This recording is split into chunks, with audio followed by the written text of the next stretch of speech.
السلام علیکم ورحمۃ اللہ۔ بسم اللہ الرحمن الرحیم۔ الحمدللہ وحدہ والصلاة والسلام علی من لا نبی بعدہ۔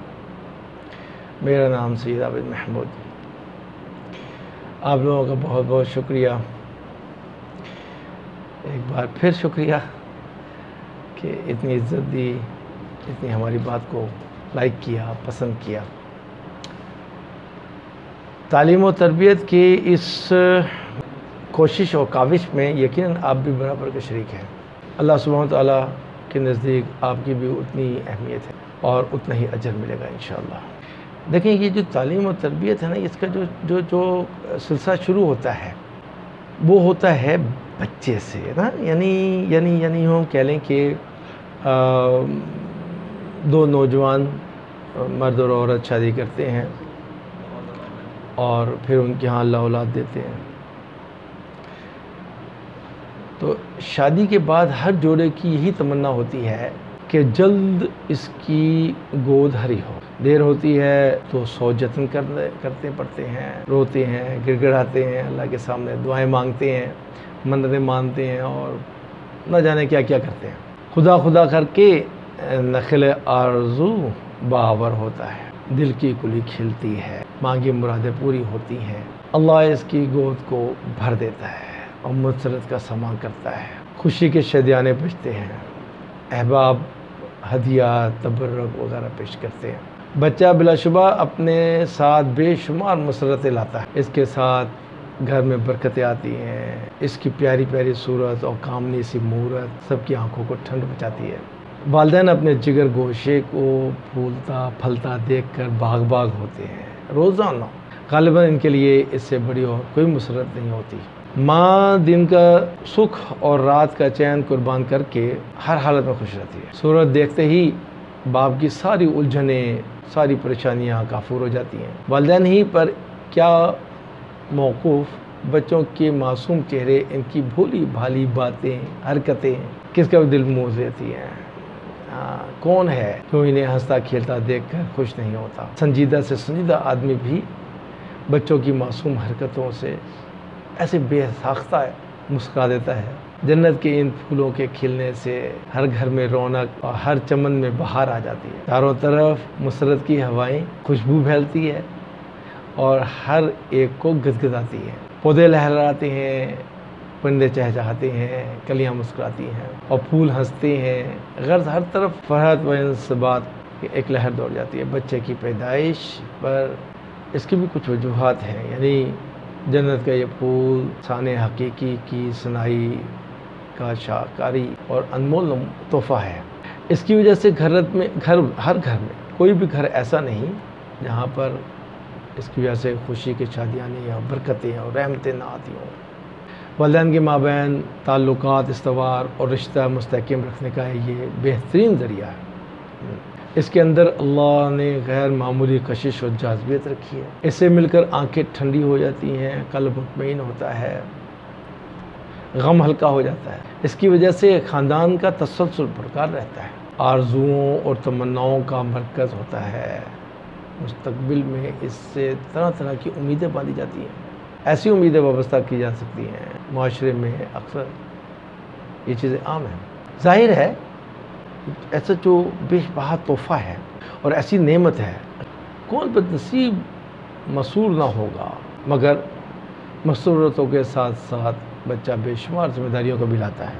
خوش دلی سے اس کو پالنا پوسنا، شفقت و محبت کا برتاؤ کرنا، ہمدردی و دل سوزی سے اسے سکھانا پڑھانا، اس کی اخلاقی تربیت کرنا، بتدریج سے پسندیدہ عادات اس کا ڈلوانا، مختلف مواقع کا آداب سکھانا، مہذب طور طریقے سکھانا، عقائد کو نکھارنا، اعمال کو سدھارنا، اخلاق کو سنوارنا، صحبت و عافیت و ترقی و کامرانی کی فکر کرنا، یہ سب وہ اہم ذمہ داریاں ہیں جو بچے کے ضمن میں والدین پر عائد ہوتی ہیں۔ یہ وہ سب اہم، یعنی یہ ہماری جو بنیادی نوجوان بچے جو جن کی شادیاں ہوتی ہیں، ان کی یہ سب سے اہم ذمہ داری ہے۔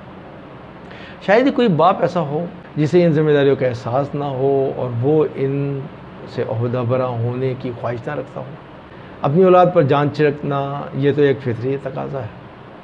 جان بوجھ کر ان کو غفلت اور کوتاہی کرے باپ ہی تو کیا کوئی ہستی ایسی نہیں ہو جو اولاد کو اپنے سے بڑھ کر نہ چاہتی ہو. لیکن ایسے خوش نصیب کم ہی ہوتے ہیں جن کی یہ تمنا پوری ہوتی ہے اور جو اپنی ذمہ داریوں سے کما قہو عہدہ برا ہوتے ہیں.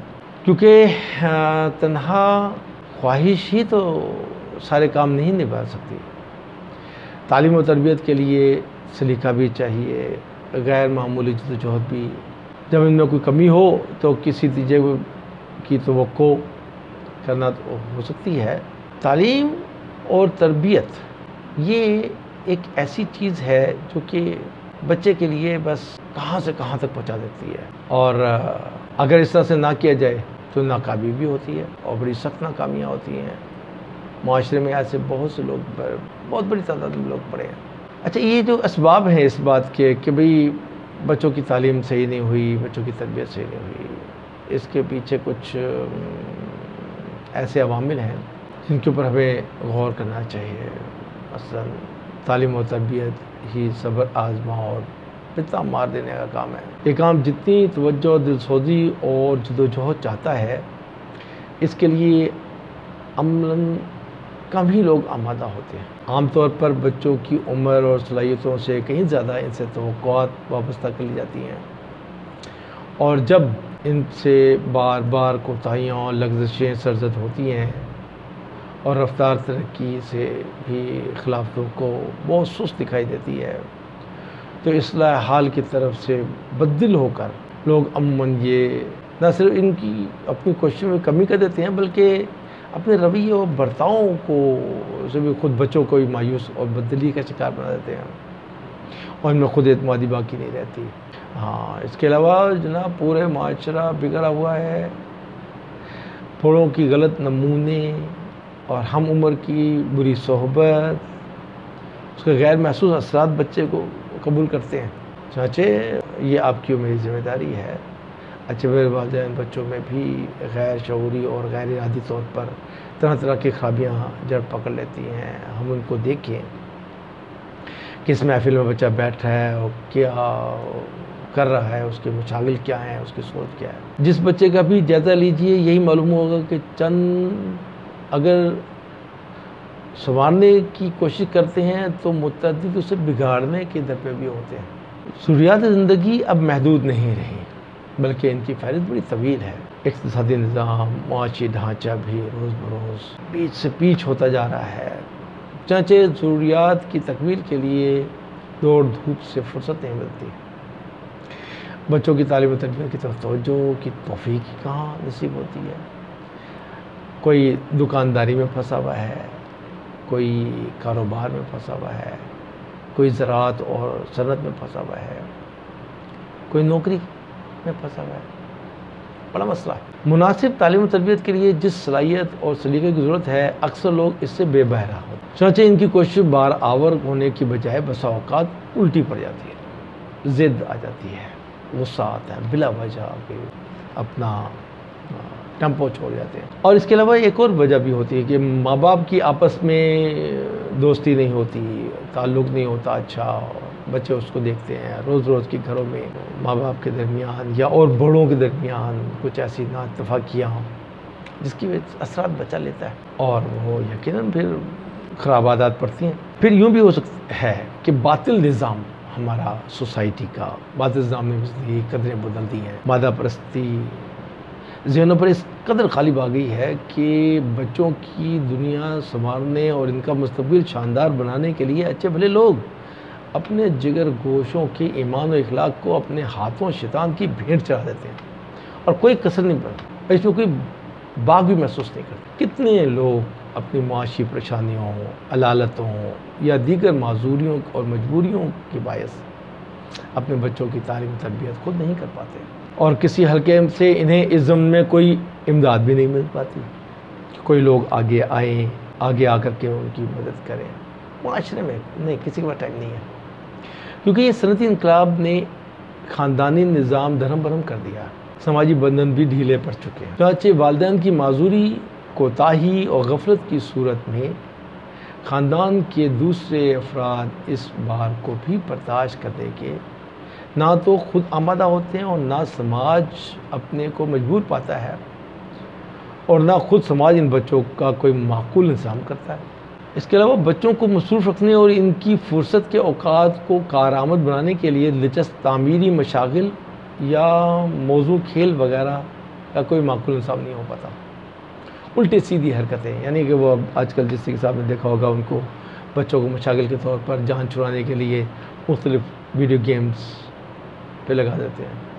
ہمارے زمانے میں ایسا ہوتا تھا، ماں کو سونا ہوتا تھا تو اپنے بچے کو حافظ جی کے پاس بھیج دیتی تھی، وہ بیچارہ پوری دوپہر حافظ جی جو ہے اس کے بچے کو سنبھالتا تھا۔ بچوں کی صحتیں غلط رخ اختیار کر لیتی ہیں اور آوارہ گردی کا شکار ہو جاتے ہیں، طرح طرح کی نازیبہ حرکات کرنے لگتے ہیں۔ سماج میں بڑھتی ہوئی فحاشی، بے حیائی، بد اخلاقی، بے قدری، نظروں کو خیرہ کرنے والے پرفریب مناظر، فحش لٹریچر، اڑیاں تصاویر، گھنونے پوسٹر، اس کی بڑی فراوانی ہے اور ایسی مخرب اخلاق فلمیں، افسانے، ناول ہوئی کثرت، یہ تو عمومی اصلاحی کوششوں پر پانی پھیر دیتی ہے۔ کتنی کوشش کی ہوگی، ذہن سازی کی ہوئی ہوگی۔ اس کے علاوہ بچوں کی شخصیت پر گھر، مدرسہ، ماحول، معاشرہ اور مملکت ہر ایک کا کچھ نہ کچھ اثر پڑتا ہے۔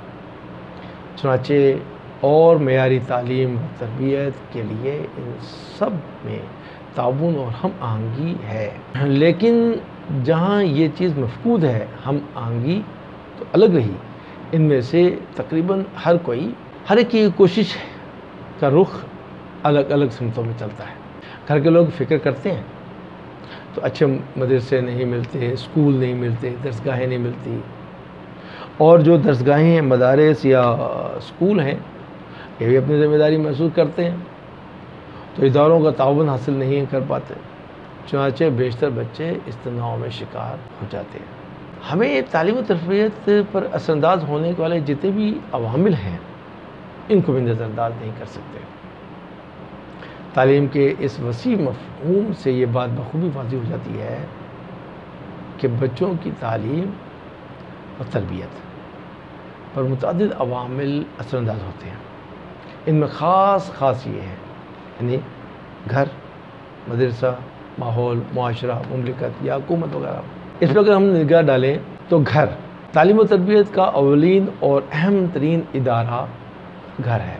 ماں کی گود، والدین کے کردار، والدین کی شخصیت، بڑوں کی اور گھروں میں جو بڑے ہیں ان کی گھر، پیدائش سے لے کر 4-5 سال کی عمر تک بچے کی ساری چلت پھرت گھر کی چار دیواری تک محدود رہتی ہے۔ گھر کے افراد اور گھریلو ماحول کا جو اثر بچہ قبول کرتا ہے وہ بہت ہی دور رس اور انتہائی اہم ہوتا ہے۔ یہیں وہ اٹھنا بیٹھنا، چلنا پھرنا، کھانا پینا، بات چیت کرنا، غرض سب کچھ سیکھتا ہے۔ یہیں اسے وہ حقیقی محبت و شفقت، ہمدردی و تعاون اور آسائش و نازیب برادری نصیب ہوتی ہے، اور ایسے ہی لوگ جو ہیں وہ اس کو یا تو اچھا انسان بنا دیتے ہیں یا وہ یہیں سے ہی بگڑنا شروع ہو جاتا ہے، اور اس کی تربیت اور پرورش کے لیے انتہائی ضروری ہوتا ہے۔ ماں باپ، بھائی بہن، دادا دادی، دوسرے اعزاء و اقارب مختلف حیثیتوں سے اس کے معلم کا کام انجام دیتے ہیں کہ ان کی عادات، بچوں کی عادات و اطوار، حرکات و سکنات جتنی بھی ہوتی ہیں یہ سب اپنے بڑوں کی تقلید میں ہوتی ہے۔ بچہ ہمیشہ تقلید کر کے اپنے کو مختلف اوصاف سے متصف کرتا ہے۔ بچوں کے سادہ ذہن و دماغ پر گھریلو زندگی کے جو گہرے نقوش مسلط ہوتے ہیں وہ زندگی بھر نہیں مٹتے۔ مدرسے میں داخل ہونے کے بعد بھی گھر کی اہمیت کم نہیں رہتی، کیونکہ مدرسہ یا اسکول اس میں بچے صرف چند گھنٹے رہتے ہیں۔ اسی مختصر وقت میں انہیں لکھنا، پڑھنا، ان کی جسمانی، عملی اور اخلاق کی تربیت کرنا، ان کی عادات و اطوار پر نظر رکھنا، یہ سب کام گھر کے تعاون کے بغیر تنہا مدرسہ کسی طرح بھی انجام نہیں دے سکتا، ٹیچر کچھ بھی نہیں کر سکتا۔ گھر کو بہرحال یہ جو اب میں باتیں کرنے والا ہوں یہ فرائض انجام دینے پڑیں گے، اس کے بغیر گھر جو ہے وہ بچوں کا یا تو مسیحا بنے گا یا پھر بچوں کا قاتل۔ بڑی غور کرنے کی بات ہے. گھر جو ہے وہ یا تو بچوں کا قاتل ہے یا بچوں کا مسیحا ہے. اچھے تعلیم عمل کے لیے اگر ہم کم سے کم لوازمات جوڑنا چاہیں تو اس کے لیے کسی لمبی چوڑی تقریر یا فلسفے یا مشکل کی ضرورت نہیں ہے. کہ صرف 2 چیزوں پہ دھیان دیں والدین. ایک تو ہے جی ماحول اپنے گھر کا، اور دوسرا بچے پہ پوری توجہ. ماحول کیا ہے؟ آپ نے دیکھا ہوگا تالاب میں پودے نکلتے ہیں اور اس میں ایک کمل کا پودا بھی نکلتا ہے، کمل. یہاں ماحول سے مراد تعلیمی ماحول ہے. جب اسکول اور کالجوں کا رواج نہیں تھا اس زمانے میں اکثر ابتدائی تعلیم گھر پر ہی ہوتی تھی. بہت سارے علماء ہمارے بزرگان دین سب کے سب گھروں میں ہی پڑھے ہیں. کسی نے اپنے دادا سے تعلیم حاصل کی، کسی نے اپنے چچا سے تعلیم حاصل کی، کسی نے اپنے والد صاحب سے، کسی نے اپنے بڑے بھائی سے. جن کی بھی تاریخ اٹھا کے دیکھیں، مولانا ابوالکلام آزاد تھے، محمد حسین آزاد تھے، اور اس کے بعد چلے جائیں رشید احمد گنگوئی رحمۃ اللہ علیہ تھے. سب لوگوں نے گھروں پر پڑھا.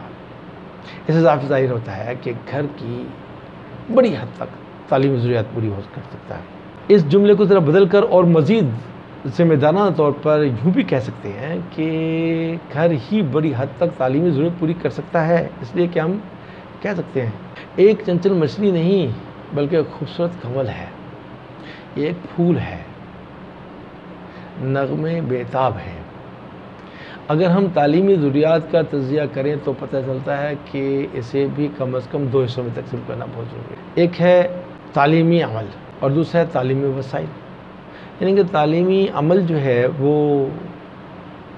تو گھر کا ماحول ہے، اس میں ہم نے علم حاصل کرنا، علم کی اہمیت، علم اگر نہیں حاصل کریں گے تو کتنا مسئلہ ہو جائے گا. اور وسائل، تعلیمی وسائل، اس میں یونیفارم ہے، کتابیں ہیں، کاپیاں ہیں، عمارت ہے.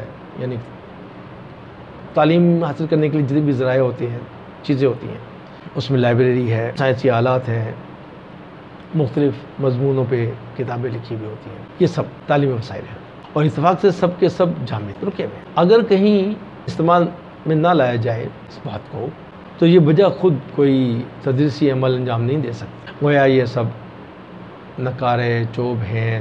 کوئی نقارے جو مارے اور ستاروں کے تاروں کو چھیڑے تو دیکھیے موسیقی کیسے جھنجھنا اٹھتی ہے.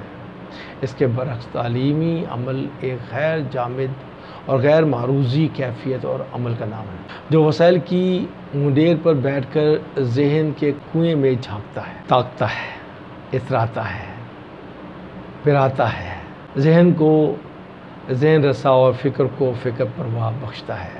اس کی ابتدا معلم یا عالم یعنی نہیں معلوم سے ہوتی ہے اور انتہا علم بالقلم، قلم کے ذریعے لکھنا اور سیکھنا اسی پر ہے.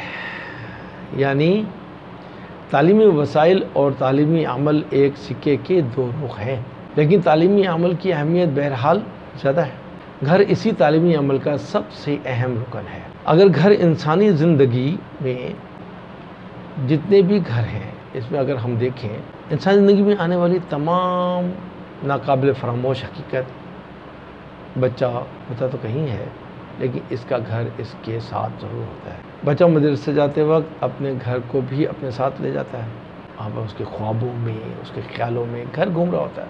وہ چھٹی ہونے تک اسے اپنے پاس سنبھال کے رکھتا ہے اور گھنٹی بجتے ہی اپنے آپ کو گھر کے حوالے کر دیتا ہے، ایسے جیسے اب میں گھر جا رہا ہوں. اکثر بچے مدرسے میں بیٹھ کر وہ یہی سوچ رہے ہوتے ہیں کہ کب چھٹی ہوگی، کب میں گھر جاؤں گا. البتہ اس کی خواہش رہتی ہے کہ اسکول کی کسی صورت میں اس کے ساتھ اس کے گھر نہ جائے، اسکول کے کام اسکول میں ہی چھوڑ دیے جائیں. گھر میں تو اس کو کھیلنا ہے، کودنا ہے، اس کو آرام کا ہے، اس کو اس کی خواہشات کو پورا کرنے کا جگہ ہے. تعلیم ایک غیر مسرت بخش عمل ہے جبکہ گھر ایک مسرت ذرا تجربے کا نام. اس لیے بعض تعلیم مفکرین نے سوچا کہ گھر کو مدرسہ بنا دیا جائے اور مدرسے کو گھر بنا دیا جائے. لیکن ہمارے نزدیک یہ ایک بے ترتیبی اور بلکہ بد ترتیبی عمل کا نام ہے. ہاں، بہتر یہ ہے کہ اگر گھر کو مدرسہ نہیں بنا سکتے تو کم از کم گھر کو گھر رہنے دیا جائے. یہی زیادہ اچھا ہے. بہتر ہے اپنے گھر کو روزانہ اپنے بستے میں لپیٹ کر مدرسے لے جایا کرے بچہ۔ اسی طریقے سے بچے کے ذہن کو سمجھنا، بچے کی مزاج کو سمجھنا، اس کی تربیت کے اوپر زور دینا، یہ ہر صبح اور شام کا کام ہے۔ ماں باپ کی یہ توجہ بچے کو یا تو بہت اعلیٰ پہنچا دے گی، اعلیٰ معیاری بچہ بنا دے گی، یا اگر اس پہ توجہ نہ ہوئی تو انتہائی اس کے کردار کو قتل کر کے، ذبح کر کے، اس کے کردار کو خراب کر کے انتہائی برے گڑھوں پہ گرا دے گی۔ ویڈیو بہت لمبی ہو رہی ہے بھائی، اور مزید بہت باتیں ہیں کرنے کو، اور آپ کے اور ہمارے مل کر کے ہی یہ سب کام چلے گا، باتیں چلیں گی اور سیکھیں گے۔ نوجوان بچے شادی سے پہلے اس بات کو توجہ دیں کہ ماں باپ بننے کی ذمہ داریاں کیا ہیں، خاص طور پہ ماں یہ سیکھے، باپ یہ سیکھے۔ اللہ نے ہمیں بچے دیے تو ہم ان کو اچھا انسان کیسے بنا سکتے ہیں، ان کی تربیت اچھی کیسے کر سکتے ہیں۔ تو بڑوں کو بھی چاہیے، گھر کے جو بڑے ہیں وہ اپنے بچوں کو اوپر توجہ دیں۔ اکثر بڑوں میں اور چھوٹے بچوں میں ایک گیپ سا ہوتا ہے، آپس میں ڈسکشن نہیں ہوتی ہے، بڑوں کو چاہیے وہ گھل مل جائیں، امت کی تربیت کرنی ہے، ٹھیک ہے جی۔ اللہ آپ لوگوں کو بہت جزائے خیر دیں۔ آپ اس ویڈیو کو بھی پورا دیکھیں، دوسروں کو شیئر کریں، لائک کریں اور اپنے کمنٹس دیں۔ اگر ابھی تک آپ نے چینل کو سبسکرائب نہیں کیا نا تو فوراً سبسکرائب کر دیں۔ آئندہ آنے والی اچھی ویڈیوز، بڑے اچھے مضمون ہیں، ان پہ انشاءاللہ بنے گی، اور بیل آئیکن کو بھی دبا دیں تاکہ بر وقت ویڈیو جیسی اپلوڈ ہو آپ کو مل جایا کرے۔ پھر دوسرے جو ہمارے جو ساتھی ہیں آپ کے باقی سوشل میڈیا کے ذرائع ہیں، فیس بک ہے، ٹویٹر ہے، لنکڈ ان ہے، آپ کا واٹس ایپ ہے، جن لوگوں سے جن ذرائع سے بھی آپ سوشل میڈیا پہ ہیں اور گروپس میں ہیں، ان ویڈیوز کو وہاں پر آپ شیئر کریں، اور ان لوگوں کو بھی کہیں کہ وہ بھی اس میں بڑھ چڑھ کر اس عظیم کام کے اندر حصہ لیں، دوسروں کو بھی اس میں شامل کریں۔ انشاءاللہ جتنا ہم سب لوگ اس میں شامل ہوں گے، اس کو بڑھائیں گے چڑھائیں گے، انشاءاللہ ہماری آنے والی نسلیں وہ بہتر ہو جائیں گی، اور اللہ سبحانہ وتعالیٰ آپ سے خوش ہوگا، سب کو اللہ جو ہے وہ کامیاب کر دے گا۔ بہت بہت شکریہ بھی، اللہ آپ کو جزائے خیر دے، دعاؤں کی درخواست ہے۔ انشاءاللہ پھر ہم اگلی ویڈیو میں ملیں گے۔ جزاکم اللہ خیر، السلام علیکم ورحمۃ اللہ۔